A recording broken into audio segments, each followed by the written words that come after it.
Saat ini saya bersama Gilang Ayunda, berada di Jombang, Jawa Timur.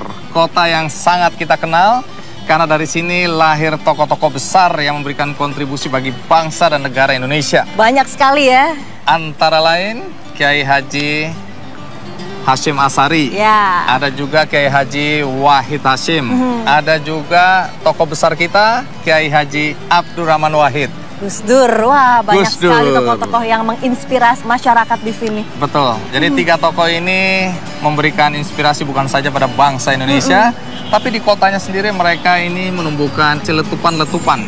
Dan ada dua letupan dari dua orang yang akan kita temui di sini. Siapa nih yang menciptakan letupan-letupan di Jombang ini, Bang Andi? Satu namanya Babrak Kamal.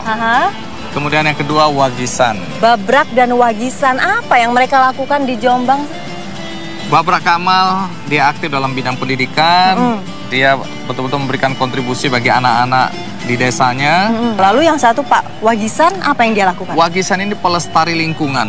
Jadi dia berjuang bagaimana agar lingkungan di sekitar desanya itu terjaga betul, tidak dirusak oleh orang-orang yang tidak bertanggung jawab.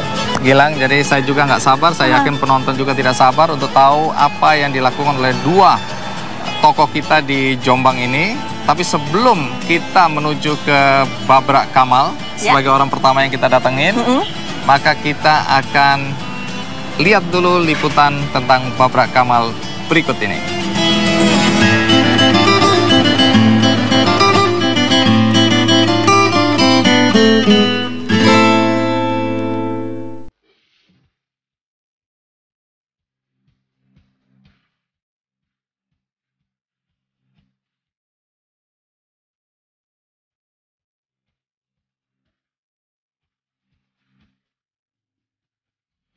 Babrak Kamal Bumidian bersiap melaksanakan tugasnya sebagai Kepala Dusun Bangunrejo, Desa Gonde, Kecamatan Mojowarno, Jombang, Jawa Timur.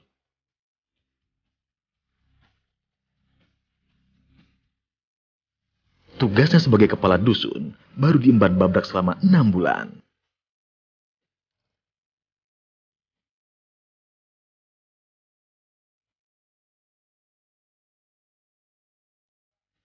Babrak menjadi kepala dusun atas dorongan warga dan bentuk sumbangsihnya pada pembangunan desa. Sebelumnya, ia mengabdikan diri sebagai guru honorer. Dia bilang, kalau ini adalah keinginanmu pribadi, saya tidak sepakat. Apakah kamu nggak sayang dengan apa yang sudah kamu bangun melalui Gria Baca? Saya rasa juga akan banyak hal-hal yang terlewatkan ketika kamu aktif di di pemerintahan. Tapi kalau ini adalah aspirasi dari masyarakatmu, tidak apa-apa, bismillah. Saya juga nanti akan bantu mendoakan.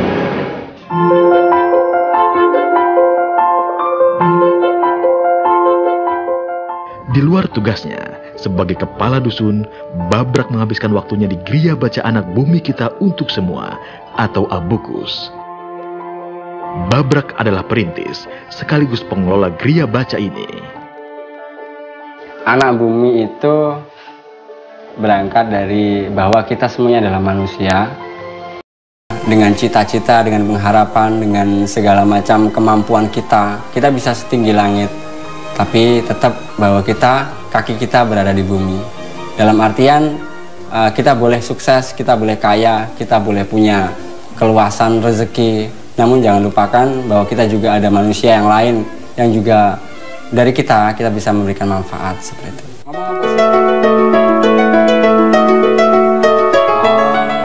Berdirinya Gria Baca Abukus tidak terlepas dari dukungan orang tua dan keluarganya. Babrak mulai merintis berdirinya Gria Baca Abukus dari salah satu kamar di rumah orang tuanya pada tahun 2007. Koleksi awal berupa buku-buku diktat kuliah yang dimilikinya. Ya, awalnya kita melihat banyak anak-anak yang aktivitasnya hanya sekitar sekolah dan bermain saja. Namun untuk kegiatan-kegiatan lain yang juga bisa memberikan pengaruh yang positif ke mereka, itu belum ada. Kebetulan kita awalnya itu ada buku-buku ya, yang sedikit jumlahnya itu yang kita gunakan.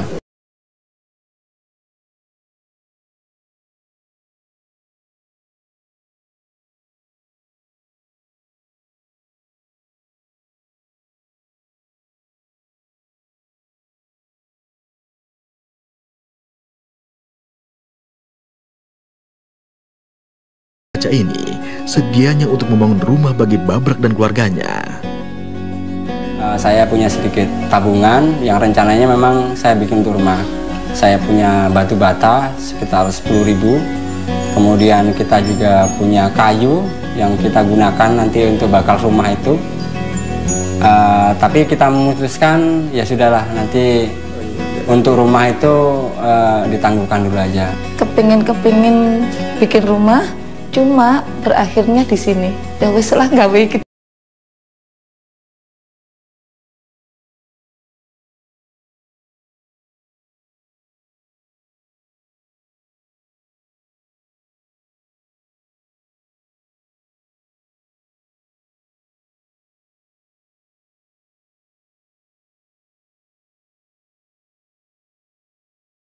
Menjadi anggota Gereja Baca Abukus dan mayoritas adalah anak-anak.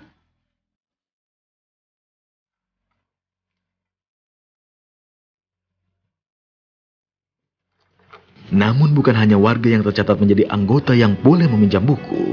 Setiap warga boleh membaca buku-buku Abukus. Saya suka membaca di perpustakaan ini karena bisa menambah ilmu dan bisa menambah teman. Harapannya agar perpus ini lebih banyak bukunya dan lebih banyak yang membaca di sini. Itu bahkan teman kuliah ya, waktu kuliah itu juga ada yang istilahnya itu entah itu mengerjakan tugasnya di sini ataupun bahkan petani-petani kalau lagi butuh buku bacaan tentang pertanian juga bisa mengakses di sini.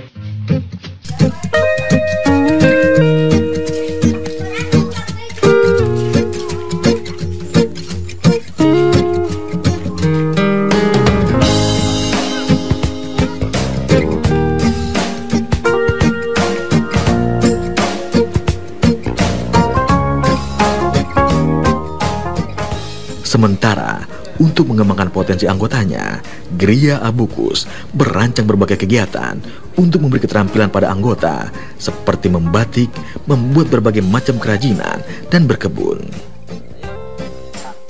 Selain Babrak dan keluarga, kegiatan di Abukus didukung para relawan. Salah satunya Rudi Hartono yang akrab dipanggil Kancil. Rudi mengajari anak-anak membuat batik tutul atau batul. Antusias, alhamdulillah sangat baik karena anak-anak ini bisa dibilang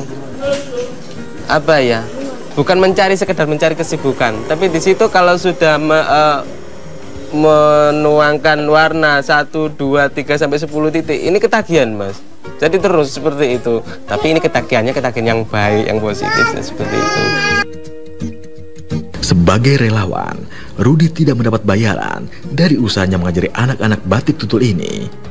Meski demikian, ia merasa senang dapat berbagi ilmu pada anak-anak Gereja Baca Abukus. Benar, berbagi ilmu. Terus keduanya itu, kalau saya sudah ada kopi itu saya tidak bisa nolak. Iya, hanya kopi saja saya sudah berangkat itu. Itu dua. Yang ketiga adalah jauh memang jarak, tapi kalau ringan hati menjadi dekat, Mas. Ya, seperti itu. Cuma memang kita tetap berpegang bahwa ini adalah komunitas cair. Jadi siapa saja boleh masuk, asal sevisi dengan kita. Jadi tadi ada mungkin dari Sanggar Arimbi yang mencoba memberikan mengajari anak-anak untuk batik tutul. Babrak berharap dengan berbagai macam kegiatan yang diselenggarakan Abukus dapat mengembangkan potensi yang dimiliki anak-anak.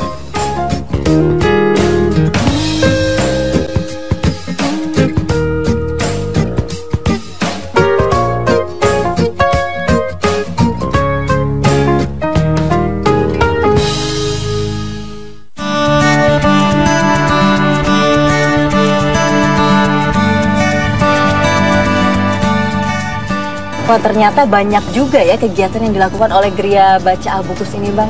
Saya kira hanya kegiatan membaca saja, tetapi juga mereka menyewakan buku juga, ada diskusi-diskusi, storytelling, anak-anak yang ada di sekitar situ. Luar biasa, banyak sekali. Banyak. Dan menariknya Gilang, Babrak ini bukan saja menyelenggarakan kegiatan baca-membaca melalui perpustakaan di desa dia, tapi dia bahkan mulai mengembangkan ke desa-desa yang lain. Jadi hebat nih.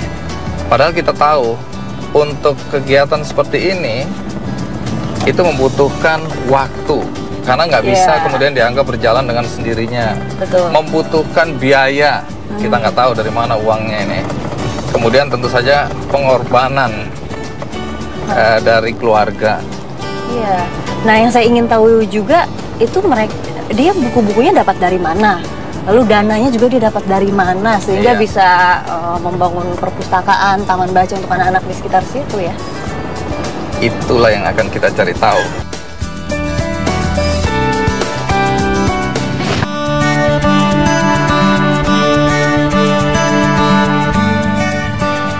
Saya sering bertemu dengan orang-orang seperti ini, tapi kisahnya selalu membuat kita merasa iya, kalau orang lain bisa melakukan itu, harusnya kita juga bisa. Betul. Tentu dengan kapasitas kita masing-masing. Ya, ini Babrak benar-benar bisa menularkan, menyebarkan virus baca untuk masyarakat yang ada di sekitarnya. Tentu dengan segala macam keterbatasan yang ia miliki juga. Mungkin kan untuk sehari-hari tentu namanya orang ya Bang ya, pasti harus mencari nafkah untuk diri sendiri. Tetapi ia juga mau berkorban. Tadi seperti Bang Adi bilang, waktu, tenaga, sering juga pikiran. Karena berbuat baik di negeri ini ada aja halangannya. Jadi orang mau berbuat baik aja dicurigai, mau berbuat baik dianggap ini bagian dari gaya-gayaan atau dianggap punya kepentingan. Nah, itu dia. Mudah-mudahan apa yang dilakukan Babrak ini bisa ditiru juga ya. Itu hanya satu Babrak. Kalau muncul Babrak-Babrak lain? Itu yang kita harapkan dengan program Kiki Andi on location. Lanjutkan, kita jalan.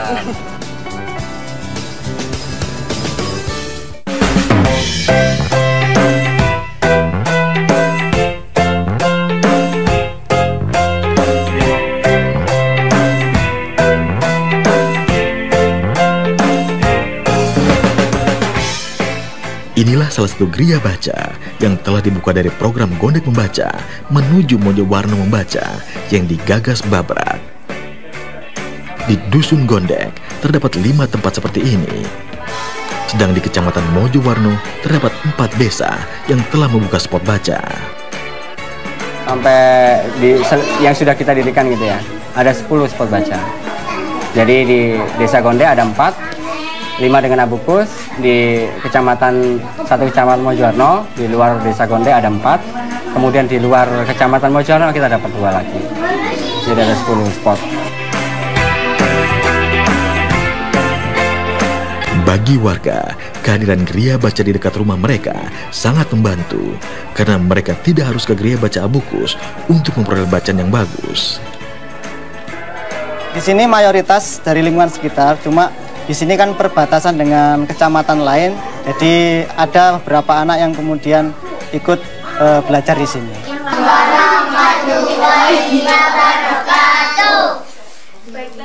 Selain kegiatan membaca, beragam kegiatan juga diselenggarakan di spot baca ini, antara lain mewarnai, membuat mainan dari barang bekas, dan mendongeng. Di Lentera Dunia ini ada tempat yang bisa mengekspresikan semua keinginan anak-anak, bukan hanya membaca, mengekspresikan dirinya, kemudian tidak hanya kemudian harapan kami yang paling ingin kami lakukan itu adalah mereka bisa mempengaruhi kepada teman yang lainnya.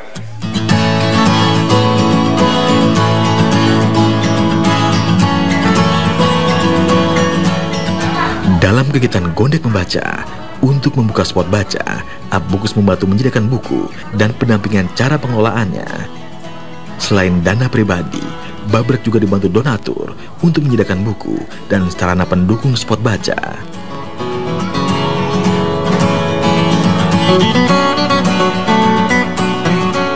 Secara berkala, buku-buku yang ada di spot baca diganti. Namun kegiatan ini masih terkendala terbatasnya judul buku dan jumlah buku. Meski masih menghadapi sejumlah kendala, namun kegiatan Babrak dan para relawan ini mampu memberi perubahan positif pada warga, khususnya anak-anak.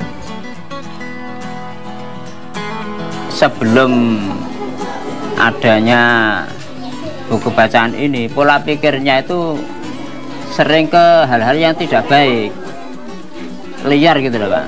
Nah, liar, tidak ada kontrol sama sekali. Dari orang tua juga tidak kontrol, lingkungan juga. Alhamdulillah dengan adanya ini sudah agak bisa dikontrol oleh guru-gurunya. Karena wawasan-wawasan tambah, akhirnya anak-anak bisa melihat, oh ini yang baik, oh ini tidak baik.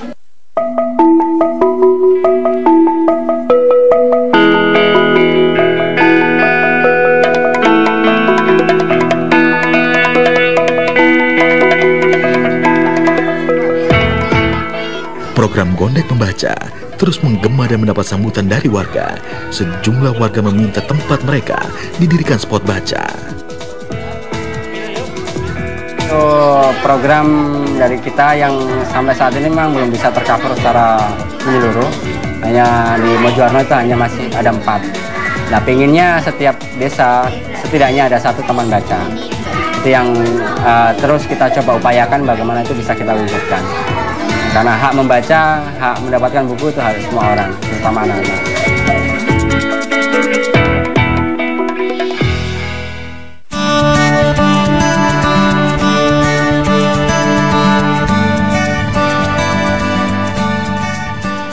Gilang, itu tadi cerita tentang Babrak Kamal yang bukan saja melakukan kegiatan untuk baca-membaca ya, membangkitkan minat anak-anak terhadap buku.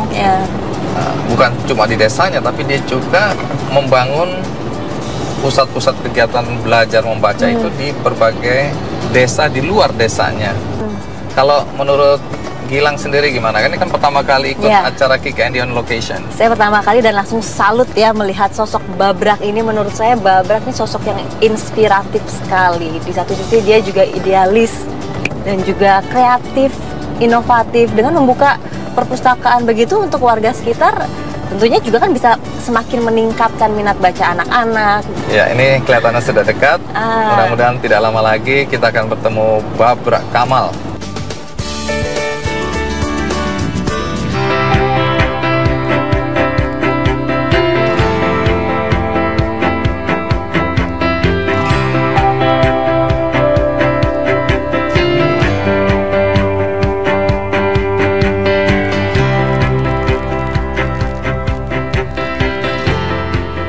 Lagi pada ngumpul ini ya sore-sore. Saya penggemar Kick Andy.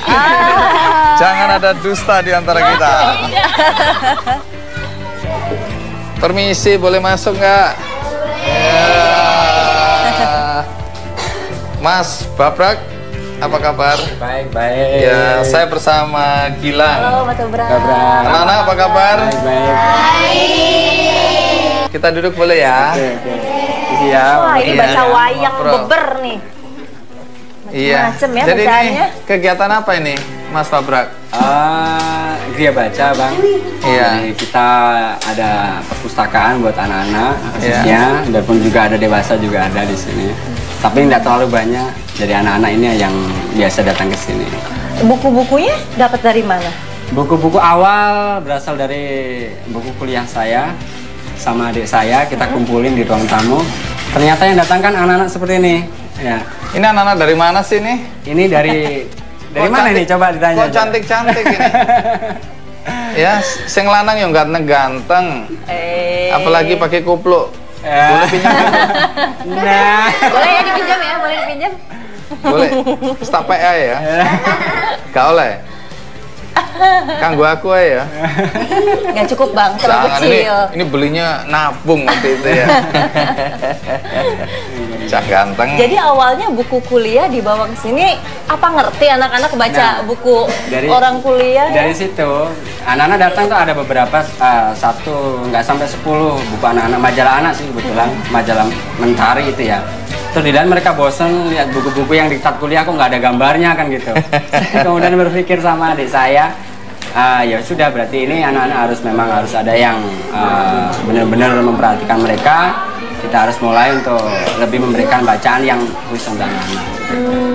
Jadi kita dari hasil pekerjaan kita sisihkan untuk beli buku bekas ya. Kemudian juga sambat ke teman-teman. Ada anak-anak di desa kami yang butuh bacaan untuk anak-anak. Ya. Menyisihkan uang pendapatan sendiri. Iya. Emang sudah banyak uangnya sampai disisihkan gitu untuk anak-anak? Sedikit banyak tergantung dari bagaimana kemudian kita melihat itu sebagai apa ya, rezeki kita.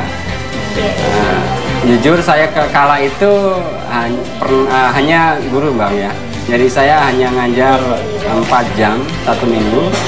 Enggak, gajinya kalau nggak salah itu berapa ya, saya lupa. Tapi nggak sampai 100. Gaji sebagai guru? Nggak sampai 100.000. Nggak sampai 100? Iya, terus kala itu dipotong untuk kegiatan ini waktu itu? Tapi saya percaya Allah selalu memberikan jalan kalau kita punya niat baik untuk sama seperti itu.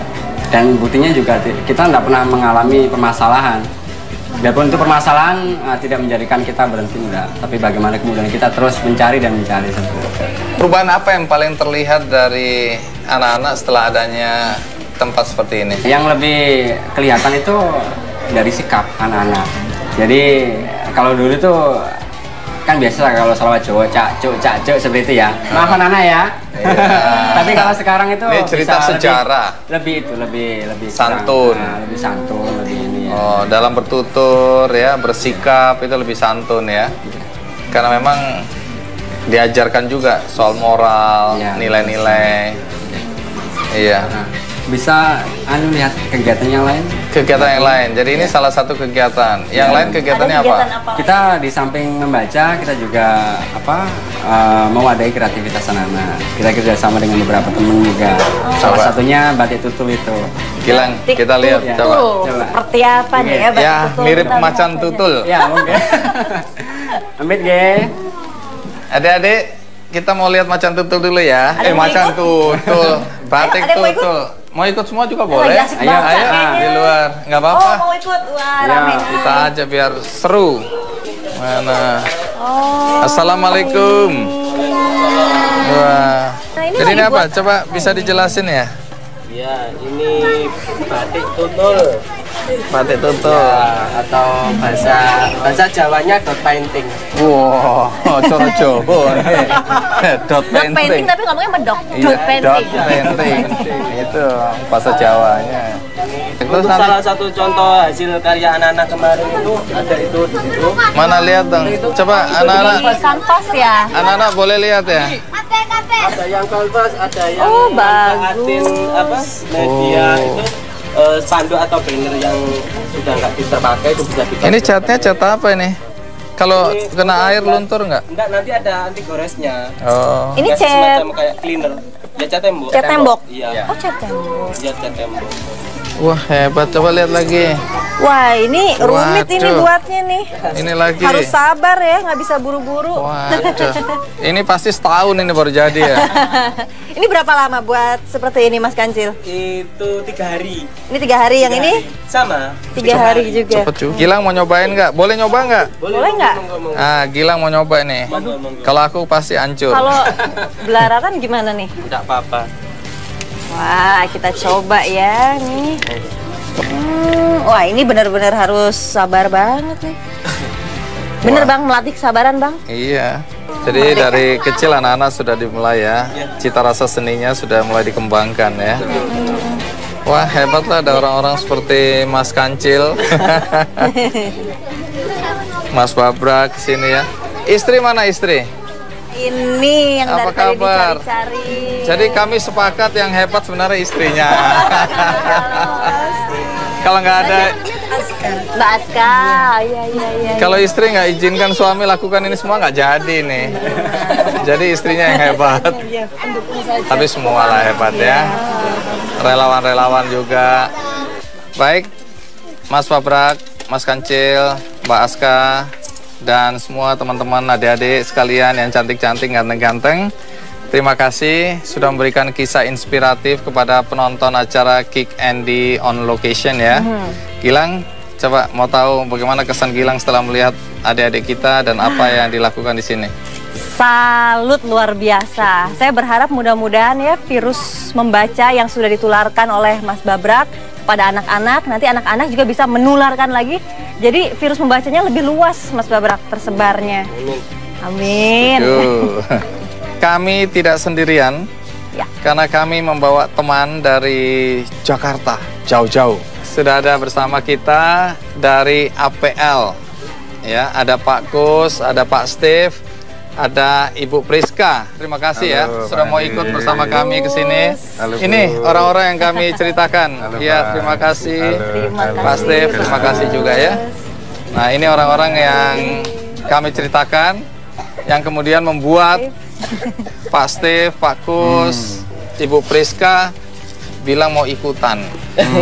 Saya udah cegah, nggak boleh ikut, nggak boleh ikut. Tapi nggak mau, pokoknya saya harus ikut. Tetap maksa ya. Sekarang pertanyaannya, kenapa kok memaksa minta ikut?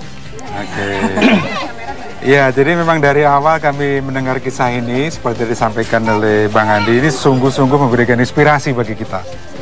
Jadi apalagi kalaupun pada akhirnya apa yang dilakukan di sini dapat ditularkan, ya, tidak hanya di Jombang saja, tapi di seluruh negeri ini. Jadi ini luar biasa, ini top nih. Jadi kita terpanggil untuk datang ke sini. Saya dengar-dengar bukan cuma kagum, tapi ingin memberikan dukungan ya. Nah, dukungan apa yang ingin diberikan oleh APL kepada Mas Babrak dan teman-teman yang ada di sini? Ya, terima kasih Bang Andi. Jadi mungkin dukungannya tidak banyak ya. Semoga tidak dilihat nilainya, tapi dari hati yang paling dalam kami memberikannya. Amin. Jadi ada buku yang mungkin insya Allah bisa dimanfaatkan. Dan lebih dari itu ada dana yang mungkin bisa dimanfaatkan untuk menambah fasilitas ini menjadi insya Allah lebih baik lagi. Ya.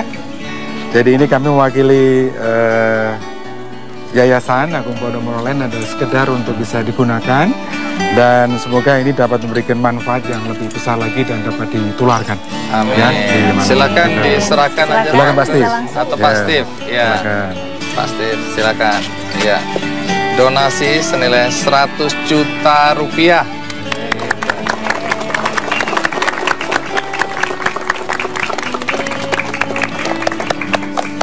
Baik, mungkin ada komentar dari Mas Babrak.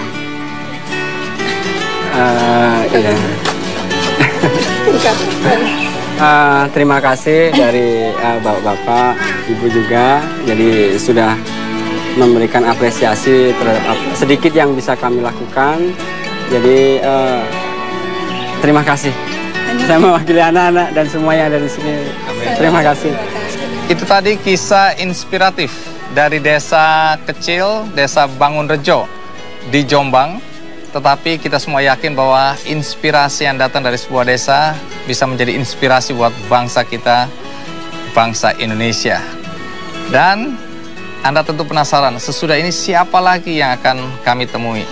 Saya dan Gilang akan bertemu dengan Pak Wagisan.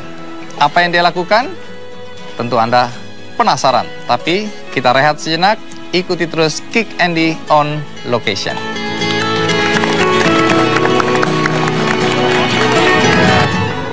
Utamanya di sini jelas kami memberikan bantuan untuk dapat ditularkan, dikembangkan, ditumbuh besarkan, dan kembali lagi melalui pendidikan, melalui buku akan merubah dunia. Dan kami yakin Jombang yang sudah luar biasa ini dengan bantuan buku akan menjadi lebih luar biasa lagi. Bagaimana kami concern dengan memberikan buku-buku yang sama di tempat-tempat yang lain.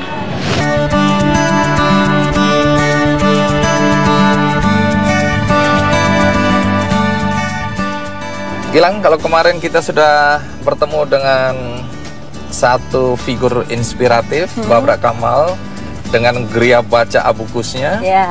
Hari ini kita menuju desa Mendiro, Wonosalam. Mendiro itu di situ ada Pak Wagisan ya Bang ya. Yang kita ceritakan kemarin. Ya, Pak Wagisan ini katanya dia ikut melestarikan lingkungan, ikut menumbuhkan kembali hutan-hutan yang sudah gundul di daerahnya. Hebat sekali ya. Yang menjadi pertanyaan kita tentu saja, kenapa sampai dia mau peduli? Apa ya yang menjadi pemicunya ya? Pemicunya dia sampai melakukan hal ini ya? Nanti Gilang tanyakan ya, langsung. Tapi kita lihat dulu sosoknya berikut ini, Bang.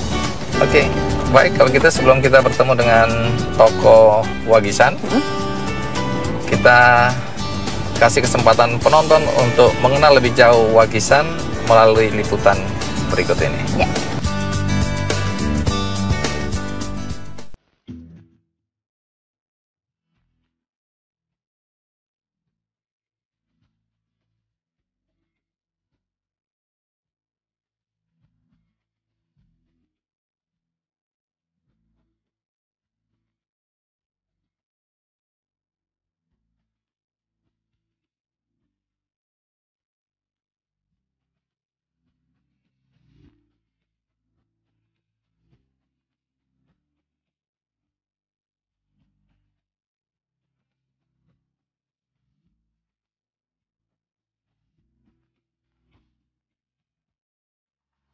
Seperti warga Dusun Mendiro, Desa Panglungan Kecamatan Wonosalam lainnya, mengurus ternak menjadi pekerjaan rutin Wagisan di pagi hari.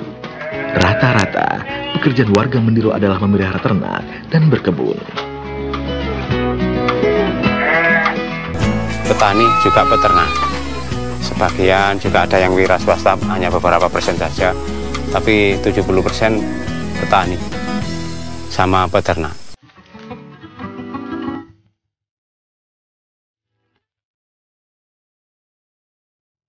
Selain mengurus ternaknya, mantan kepala dusun Mendiro ini juga merawat berbagai macam bibit tanaman yang berada di belakang rumahnya.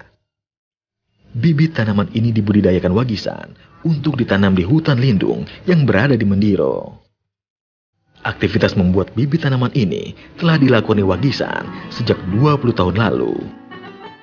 Dusun Mendiro yang berada di dekat hutan dan rata-rata warganya memelihara ternak dan berkebun membuat keberadaan hutan sangat penting bagi warga.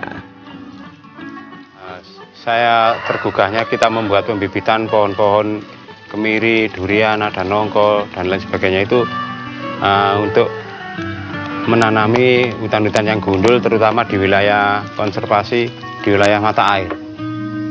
Di radius 200 meter dari mata air itu, kalau gersang mata airnya akan punah.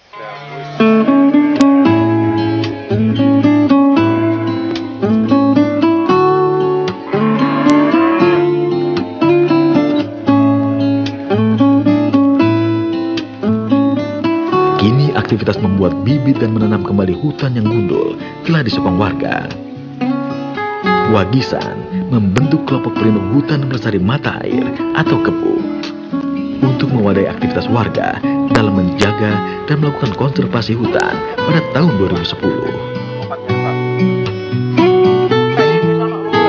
KEPU selalu membuat pembibitan pohon kemiri, juga durian, juga nongkol, juga banyak lain-lain. Artinya sekitar 40 macam pohon yang ditanam di konservasi ini.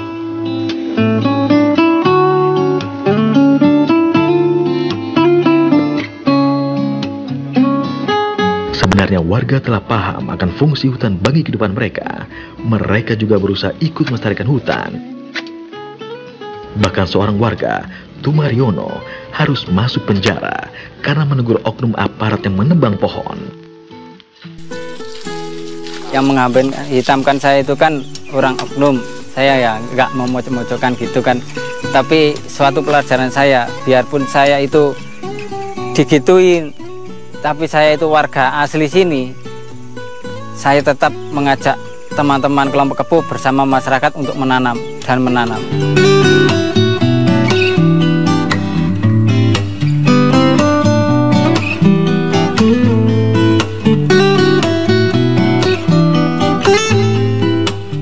Hutan yang ditanami warga merupakan hutan lindung milik perhutani. Warga boleh mengambil manfaat dari hutan seperti rumput dan dedaunan untuk pakan ternak, namun tidak boleh menebang pohonnya. Rasanya dengan adanya konservasi itu betul-betul menambah nilai ekonomi yang tak terduga. Seperti air pun debitnya menambah, kayak hutan itu semakin hari banyak rezeki, juga ada tanaman kopi dan lain sebagainya, masyarakat bisa menikmati buahnya tapi tidak merusak hutan itu tadi.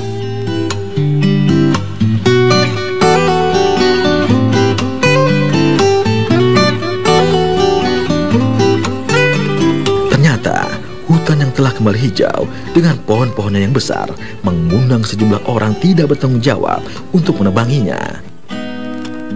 Akibat kejadian itu, warga giat melakukan patroli.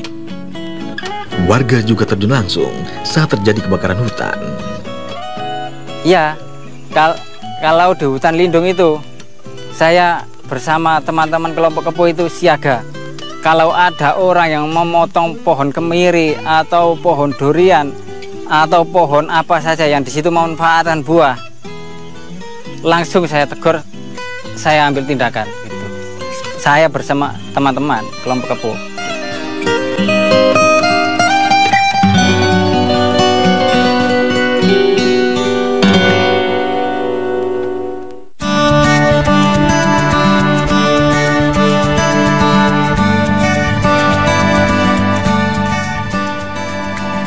Itu tadi Gilang kisah tentang Pak Wagisan di Desa Mendiro, Wonosalam, Jombang. Wah, menarik sekali ya apa yang dilakukan oleh Pak Wagisan ini. Tapi aksi nyatanya itu berupa apa ya, Bang? Dia mengganti hutan yang gundul itu dengan beberapa tanaman, yang kemudian dari hasil tanaman itu kesejahteraan warga masyarakat mulai lebih baik. Kalau nggak salah ada duren ya, kemudian ada pohon-pohon buah-buahan yang lain, ketumbar apa semua banyak ya di sana. Katanya begitu. Nanti kita tanya jenis pohon apa aja, karena kalau nggak salah ada 40 jenis pohon yang dia tanam dan semua memberikan manfaat langsung buat masyarakat.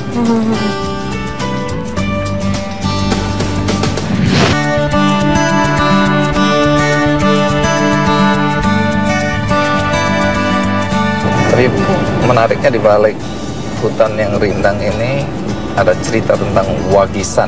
Dan dia juga bisa memberikan nilai tambah untuk masyarakat, Bang. Misalnya begini, katanya gadung yang kalau misalnya direbus aja itu bisa memabukkan, tapi dia juga ikut membimbing warganya dijadikan keripik. Kan enak tuh keripik gadung, pasti Bang Andi juga suka. Zaman kecil dulu kami dilarang itu di Surabaya, itu saya waktu kecil. Kalau makan gadung itu orang-orang tua biasa melarang, katanya bisa anak kecil bisa mabuk. Jadi gadung memabukkan. Jadi kami dulu kalau makan gadung itu bangga sekali, banyak-banyakan, siapa yang bisa bertahan tidak mabuk. Enak itu. Mungkin karena ada itu ya isu bahwa gadung bikin mabuk, tapi ini kelihatannya kalau direbus ya. Iya, itu kalau direbus katanya, tapi ini mereka dijadikan keripik. Kan enak kalau dijadikan keripik, siapa yang tidak mau, dijual kemana? Emang Gilang pernah makan keripik gadung? Bang. Sekarang dijual kok ya di dijual banyak sekali ya. Buat oleh-oleh.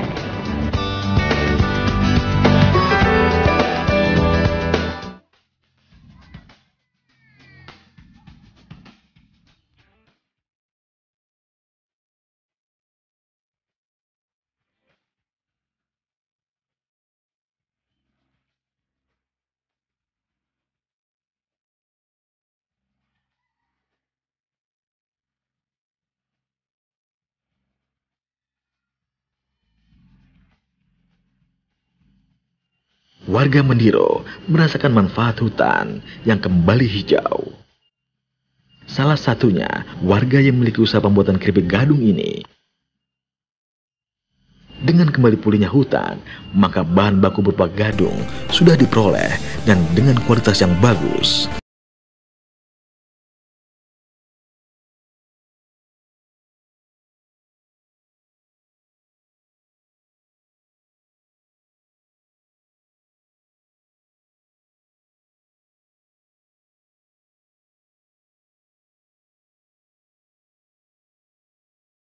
Beli tetangga gitu di ladang-ladang, yang ngambilin tetangga, lalu saya beli gitu.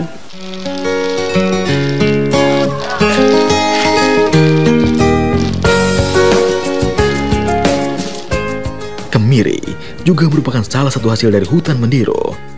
Biasanya warga mencari kemiri yang jatuh sembari menyabet rumput untuk pakan ternak mereka. Selama ini, warga masih mengolah kemiri secara tradisional. Kemiri dari hutan Mendiro ini mempunyai nilai jual yang cukup tinggi. Belinya 7.000 1 kilo, gelondong ya. Gini loh, 7.000, dijual sudah jadi 25.000.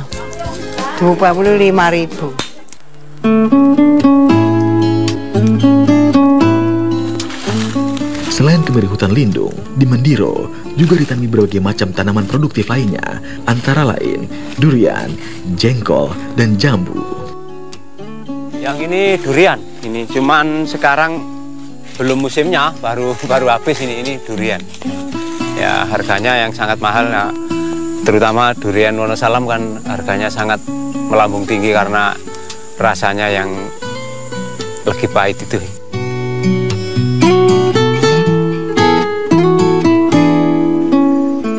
Terjaganya hutan berarti terjaganya mata air.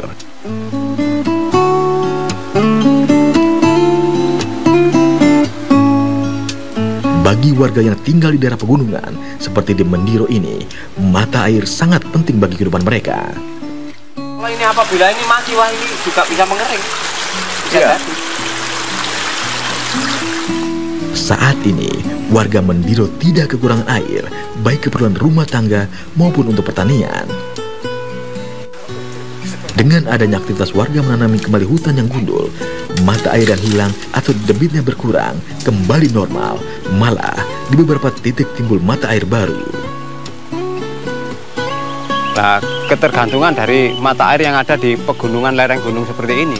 Kalau daerah tangkapannya kita tidak memperdulikan, istilahnya dari 200 meter yang tebingnya sangat tinggi seperti ini, daerah tangkapannya ini kalau hutannya gundul, ya tunggulah kehancurannya mata air itu nanti.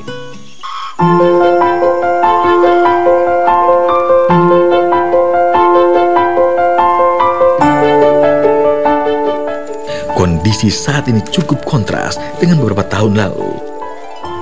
Untuk mencukupi kebutuhan air bagi tanaman di ladang mereka, ada di antaranya warga yang bertengkar karena berebut air.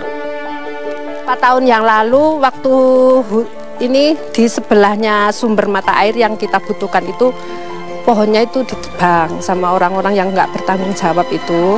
Setelah ada bapak-bapaknya yang melestarikan mata air itu, ditanamin lagi. Berapa tahun ya, yang dari yang lalu itu saya lupa juga. Tapi sekarang sudah mulai rimbun tanamannya, airnya melimpah ruah sudah sampai sekarang itu.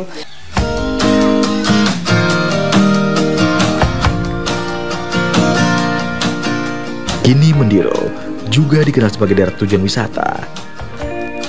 Ada juga beberapa orang yang melakukan penelitian tentang hutan di Mendiro. Warga mendapat tambahan penghasilan dari memandu wisatawan yang melakukan trekking atau wisatawan yang menginap. Beberapa instansi dan sekolah juga sering mengadakan kegiatan berkemah sekaligus melakukan penghijauan di Mendiro. Kalau orang trekking itu satu orang itu 10.000. Itu uangnya untuk dikembalikan untuk membeli polybag, mencari bibit, untuk menyiram bedengan itu buat upahnya. Kalau kegiatan di Mendiro ini, yang pertama itu yang pasti ada perkemahan ya. Kalau di dalam perkemahan itu pasti ada salah satunya konservasi air, terus penghijauan, terus kita mungut-mungut sampah yang ada di hutan. Terus kalau kita ada trekking atau pendakian, itu biasanya kita nggak boleh buang sampah sembarangan di hutan.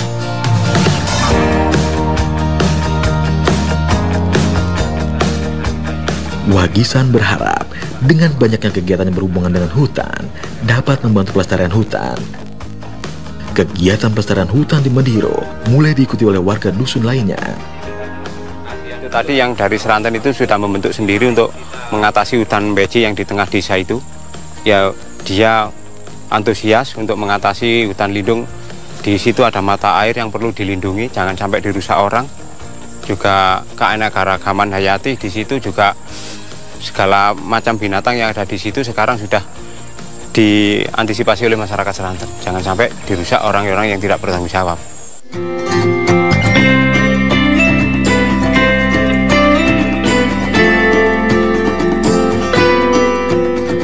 Sejatinya, lestarinya hutan bukan hanya untuk kepentingan warga sekitar hutan, namun juga warga bumi.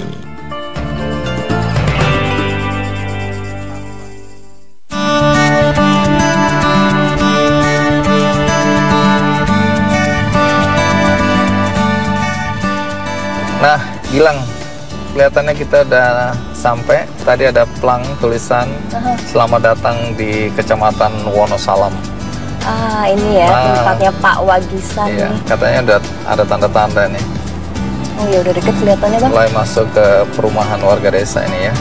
Saya ingin tahu nih, saya ingin banyak tanya juga ke Pak Wagisan, kenapa dia kok semangat sekali, getol sekali menumbuhkan kembali hutan-hutan yang sudah gundul, membagikan bibit untuk warga.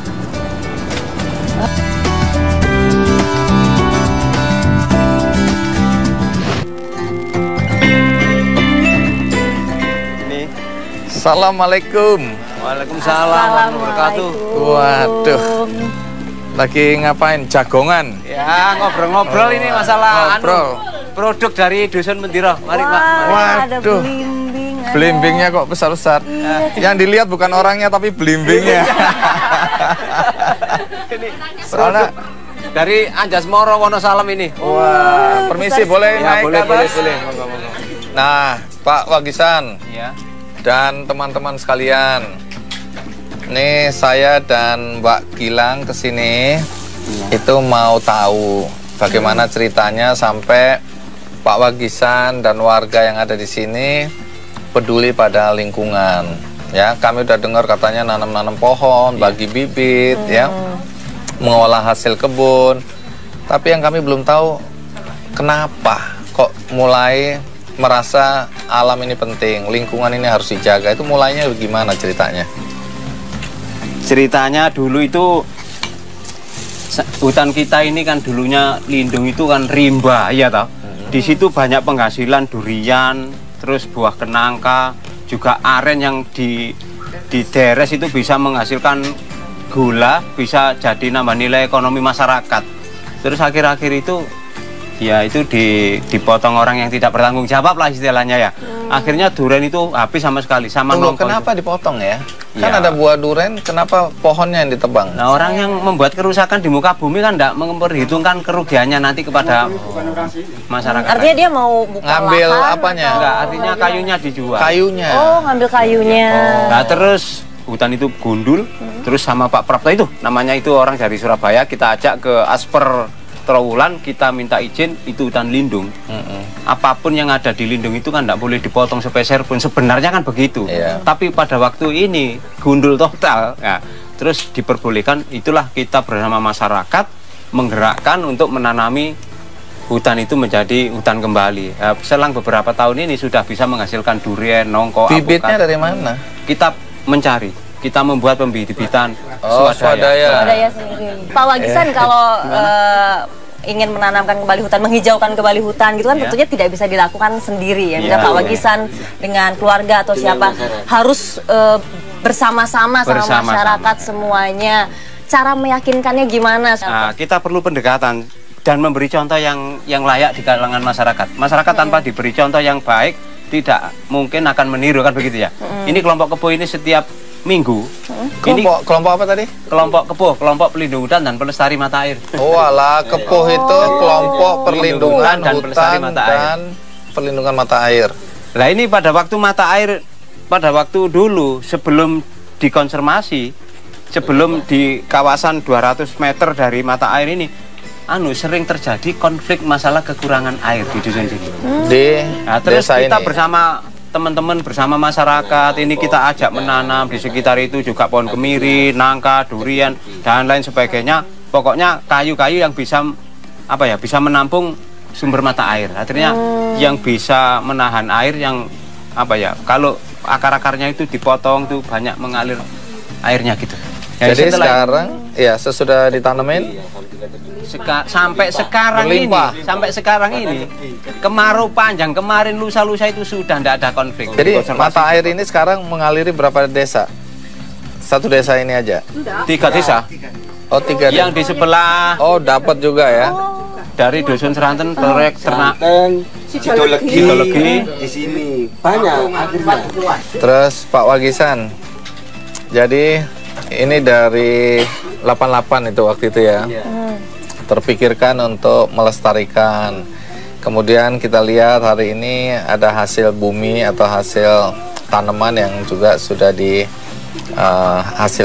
dan memberi manfaat buat masyarakat di desa ini.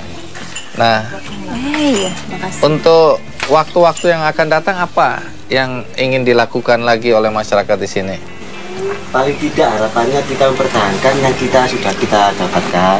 Dipertahankan. Yang kedua, agar bisa menjadi teladan, contoh dari inspirasi desa-desa yang lain gitu Pak. Harapan kelompok Kebo itu.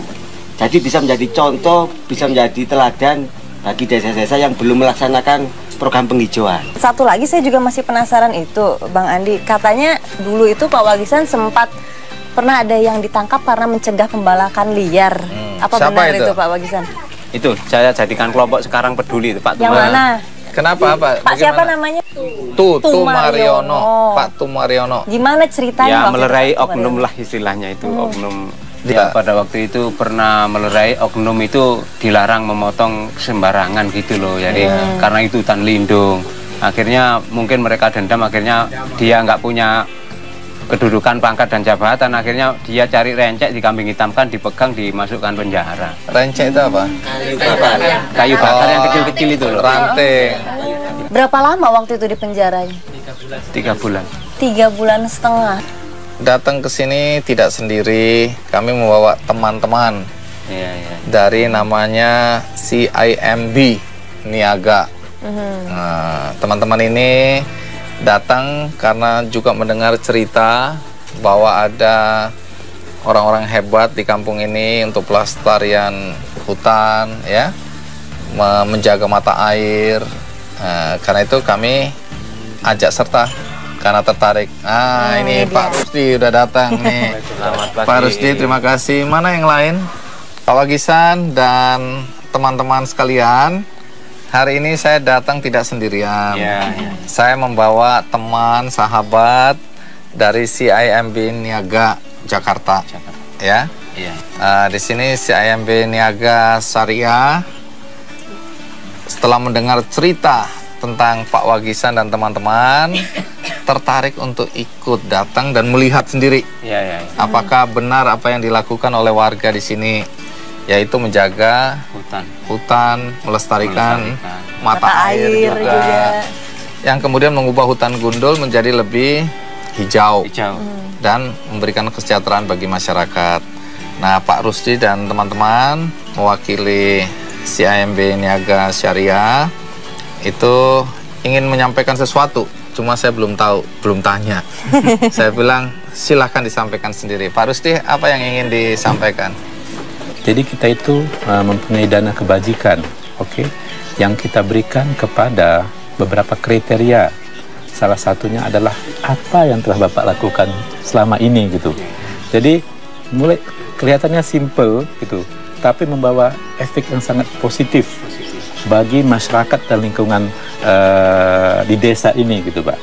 Ini tidak seberapa dengan apa yang telah Bapak lakukan gitu ya. Tapi kami atas nama CIMB Niaga Syariah memberikan 100 juta rupiah.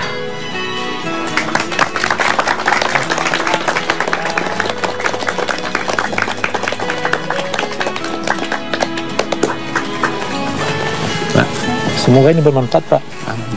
Ya Pak ya. Baik, ibu-ibu ini nangis sedih apa bahagia? Oh bahagia. Bukan kelilipan kan Bu? Soalnya kalau memang sedih tak ambil lagi nih. Ya, oh bahagia ya. Terharu ya. Gilang, di akhir acara ini kita akan bagikan satu buku yang juga sesuai dengan tema kita hari ini. Judulnya Making Hope Happen. Jadi buku ini akan saya bagikan kepada siapapun yang menonton acara ini, tetapi melalui website kickandy.com dan juga melalui Twitter Kick Andy Show. Semoga buku ini juga menginspirasi Anda semua. Itu cerita tentang 2 orang hebat di Jombang. Semoga sekali lagi ini bermanfaat bagi Anda semua. Sampai jumpa di Kick Andy on Location berikutnya. Harapan kedepannya dengan jumlah itu memang sedikit Pak gitu, tapi Pak Wagisan telah menunjukkan bahwasanya dengan zero modal gitu, kapitalnya boleh dikatakan tak ada, tapi ada keinginan gitu, itu telah menunjukkan hasil yang sangat baik gitu. Dan kami sangat percaya dengan dana kebajikan yang barusan kita sampaikan kepada Kepuh, yang dalam hal ini diketuai oleh Pak Wagisan, itu akan bermanfaat lebih banyak lagi